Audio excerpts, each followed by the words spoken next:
3 million साल पहले जब धरती पर इंसानों के पहले ग्रुप्स दिखने लगे थे, हमारा मेन कैरेक्टर भी उन्हीं में से एक था। पहली नजर में वो किसी भी नॉर्मल ऑस्ट्रोपैक्स जैसा ही लगता था, लेकिन उसमें कुछ तो अलग था, कुछ ऐसा जो उसे बाकी सबसे यूनिक बनाता था।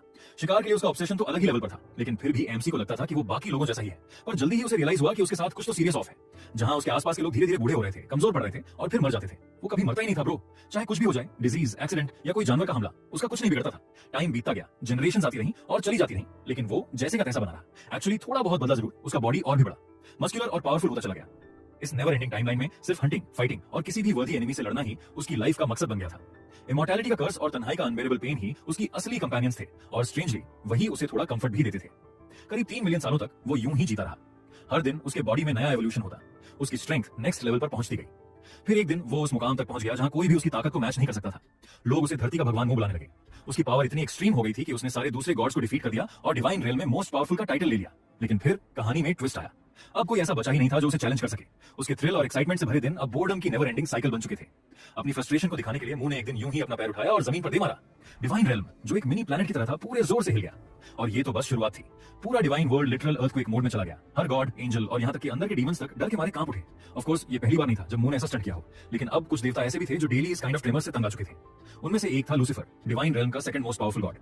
मुंह, जो अब बोर्डम में पूरी तरह डूब चुका था, बिहेव करता था जैसे उसे इस डिस्ट्रक्शन की कोई परवाह ही नहीं। उसका माइंड बस एक ही थॉट से भरा था। उसने हर वर्दी ओपोनेंट को बिना एफर्ट के हरा दिया था। और अब 1000 साल से भी ज्यादा बीत चुके थे जब किसी ने उसे सच में चैलेंज किया हो। अब उसका दिल चाहता था कोई तो हो जो उसे फिर से लड़ने का रीजन दे सके। एक गहरी सांस छोड़ते हुए मुंह ने खुद से बड़बड़ाया, बहुत ज्यादा ताकतवर होना भी एक प्रॉब्लम ही है यार। जैसे ही ये वर्ड्स उसके मुंह से निकले, उसके दिमाग में कुछ क्लिक हुआ।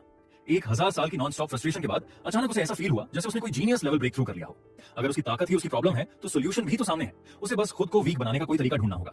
उसके लिए ये टोटली ऑब्वियस था। अगर वो धरती के लोगों जैसा एक कमजोर बॉडी पाले तो उसके सामने फाइट करने के लिए हंड्रेड्स ऑफ राइवल्स होंगे। अचानक मुंह अपनी सीट से उठा और जोर से चिल्लाया, ड्रैगनिंग। और तभी आसमान में एक मैसिव ड्रैगन प्रकट हुआ और थंडर जैसी लैंडिंग के साथ जमीन पर आ गिरा। उसकी हाइट भगवान मुंह के थ्रोन से कम 5 गुना ज्यादा थी। देखने से वो सुपर ग्रम्पी लग रहा था, जैसे उसे बुलाया जाना पसंद नहीं आया हो, लेकिन वो हमेशा ऐसा ही दिखता था। उसकी ग्लोइंग आईज साफ बता रही थी कि ये है टॉप गॉड का असिस्टेंट, ड्रैगन लीन। ड्रैगन का एटीट्यूड थोड़ी देर में चेंज हो गया और उसने एक हेवी ग्रोल के साथ पूछा, क्यों बुलाया गया मुझे? लेकिन मुंह तो चिल मोड में था।